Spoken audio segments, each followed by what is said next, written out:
Na decennia ruimbaan voor de auto is nu het credo van gemeentes ruimbaan voor de voetganger. Zoals in Goes. Kijk, als jij hier op een rustige zaterdag met je winkeltasjes hier over de grote markt aan het shocken bent, dan wil je niet dat je van je sokken gereden wordt door een auto. Daar willen wij dus ook een einde aan maken. En verder in deze Zeeland nu. Flitsen voortaan ook in 30 kilometer zones.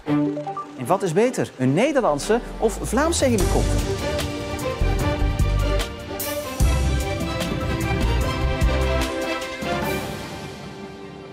Goedenavond. Bijna de helft van de Zeeuwse gemeenten bekijkt of auto's geweerd kunnen worden uit de binnensteden en dorpscentra. Zo moeten die plekken groener, gezelliger en vooral veiliger worden. In Goes zijn de plannen al in een vergevorderd stadium. Je wordt bijna ondersteboven gereden. Nu kan je in Goes gewoon nog met de auto tot aan de grote markt in het centrum komen. Maar als het aan de gemeente ligt, verandert dat na de zomer van volgend jaar. Want er ligt een plan klaar om de binnenstad autoluw te maken. Als jij hier op een rustige zaterdag met je winkeltasjes hier over de grote markt aan het shocken bent, dan wil je niet dat je van je sokken gereden wordt door een auto. Dat doet gewoon af aan het totale gevoel en de beleving die je hier hebt. Daar willen wij dus ook een einde aan maken. Niet meer met de auto naar de markt dus. En ook een aantal parkeerplaatsen in de binnenstad wordt in een latere fase niet meer toegankelijk voor normaal verkeer. Bij de toegangswegen naar het centrum komen kentekencamera's. In principe krijgen wij een uitdraai van alle kentekens de volgende morgen die hier onterecht zijn gaan rijden. En die krijgen denk ik in de eerste instantie een waarschuwing in de eerste periode. Maar uiteindelijk is het wel de bedoeling dat die dan kort daarna op de mat een prent krijgen met daarin een boete van een x-aantal euro's.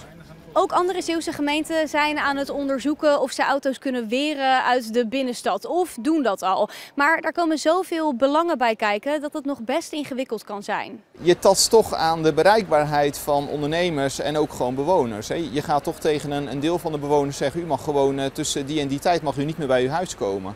En ik weet niet hoe het met u zit, alleen als ik dat te horen zou krijgen en ik kan niet meer met mijn boodschappen bij de voordeur komen, dan zou ik niet zo blij zijn.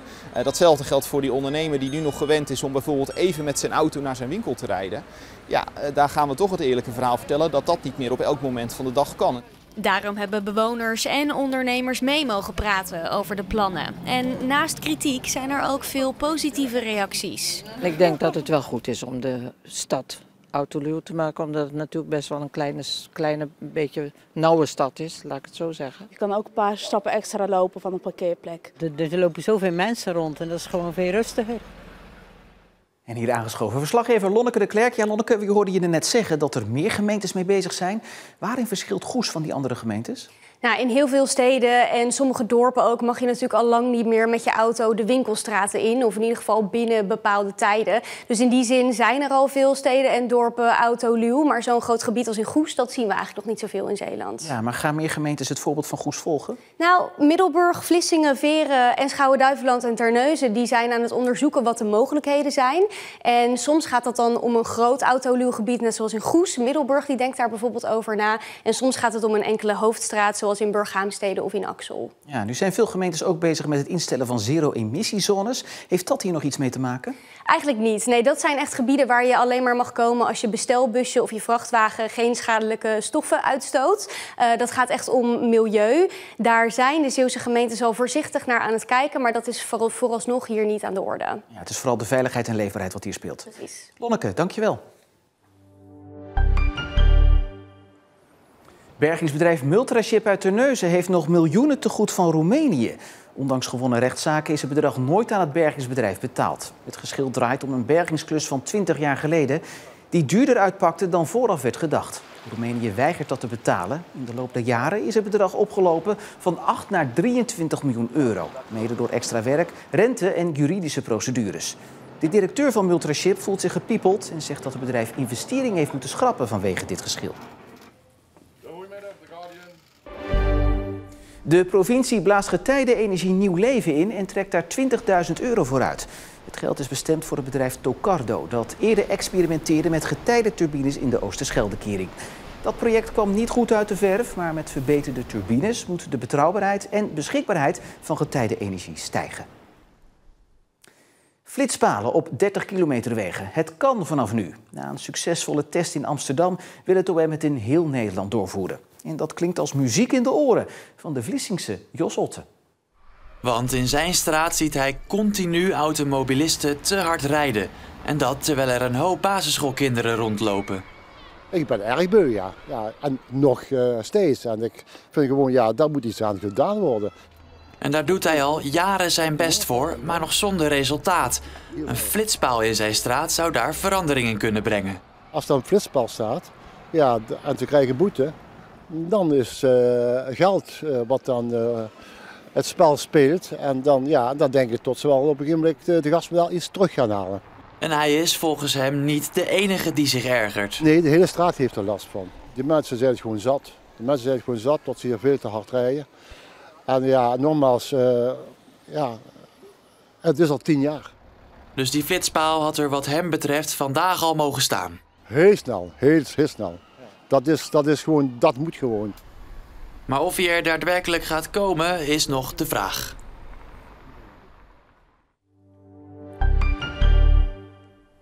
Alle Zeeuwse gemeentes bij elkaar hebben vorig jaar flink meer geld uitgegeven aan de jeugdzorg dan gepland. In totaal gaat het om 7,7 miljoen euro, blijkt uit CBS-cijfers.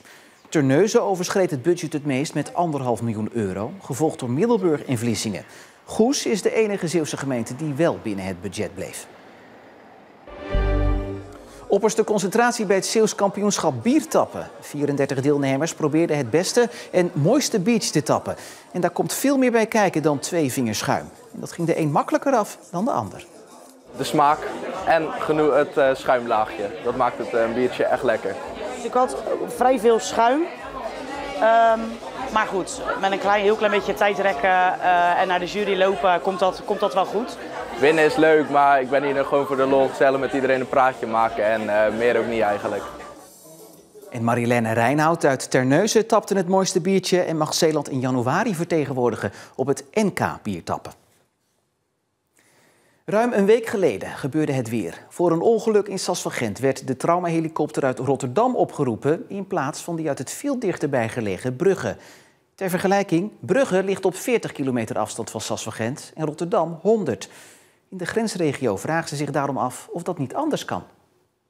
Als er een ongeluk gebeurt in West-Zeeuws-Vlaanderen, komt als eerste een ambulance naar het ongeluk. En afhankelijk van hoe ernstig het is, wordt er een traumahelikopter opgeroepen door de meldkamer.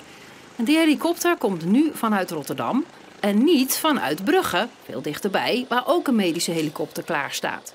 Een onwenselijke situatie, zegt François Babijn van de lijst Babijn uit Sluis. Die MUG-helikopter die is tussen de 10 en 15 minuten is die beschikbaar hier in Zeeuws-Vlaanderen. En de Rotterdamse helikopter doet er een half uur over. Dus stel je zich voor, auto-ongeval, je staat met je auto tegen een boom, slagaderlijke bloeding. Wat heb je dan liever, een helikopter die tussen 10 en 15 minuten aanwezig is, of een die pas na een half uur komt aanzetten? Het is nu zo afgesproken dat de Belgische helikopter pas wordt opgeroepen als de Nederlandse niet beschikbaar is. En dat snapt Babijn niet. Het is mij een raadsel. Zijn die zorgen terecht? Een medisch deskundige kijkt nu naar de afspraken in het grensgebied. Ik denk dat het niet slecht geregeld is. En als je dan spreekt over traumazorg, dan denk ik dat men zich heel goed realiseert dat daar spoed geboden is. Het mobiel medisch team dat op de Nederlandse traumahelikopter vliegt benadrukt dat de traumahelikopter een aanvulling is op de ambulance, die altijd als eerste bij een ongeluk is. Traumaarts Mark van Vledder. Ik heb het in de 8 jaar dat ik traumaarts ben op de Nederlandse traumahelikopter niet meegemaakt dat we te laat kwamen in West-Zeeuws-Vlaanderen. We doen er inderdaad beduidend langer over dan de Belgische traumahelikopter. Maar als de situatie erom vraagt, zal de meldkamer gewoon de snelste traumahelikopter inschakelen. Dus die in Brugge. Voor de Belgen is er geen probleem, blijkt uit het antwoord van het Belgische traumateam. Wij vinden dit oké. Het doet er voor ons niet toe of we primair of als backup opgevorderd worden.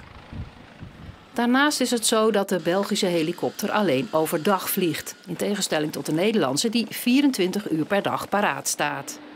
Wat ik zie is dat er eigenlijk heel veel ruis op de lijn zit. Feiten en fabels en ook werkelijkheid wordt vaak door elkaar gehaald. Door de burger, wellicht ook door de politiek. En wat ik feitelijk doe is te kijken van waar ligt nou de waarheid. Hoe goed of slecht is de zorg nou in West-Zeeuws-Vlaanderen?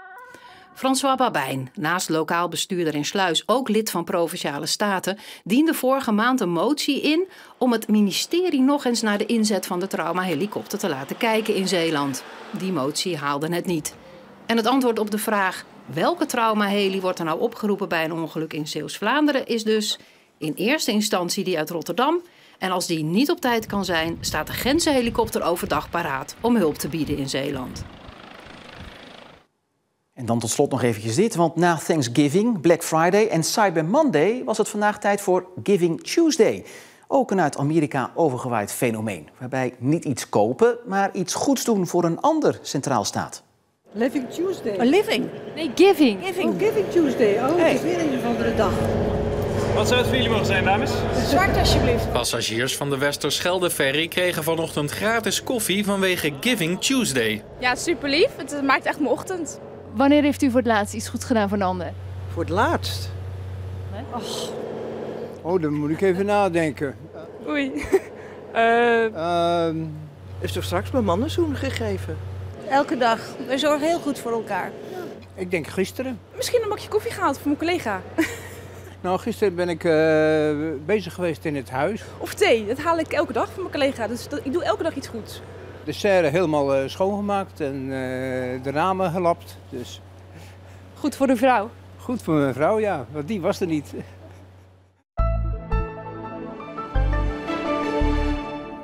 Het weer zag er een stuk vriendelijker uit dan gisteren. Giving Tuesday was het ook vandaag. Wel trokken er een paar buien over bij maximaal 9 graden. En die buienkans die blijft nog wel even, want ook morgen valt er hier en daar nog een bui. Verder wisselen wolken en zon elkaar af, maar er is ook kans op mistbanken bij maximaal 7 graden. En vanaf donderdag wordt het weer onstuimiger. Ja, hoor die wind waait door de bomen. Wordt een gezellige pakjesavond zo te zien. Tot zover deze Zeeland Nu voor vandaag. Nu nog een hele fijne avond.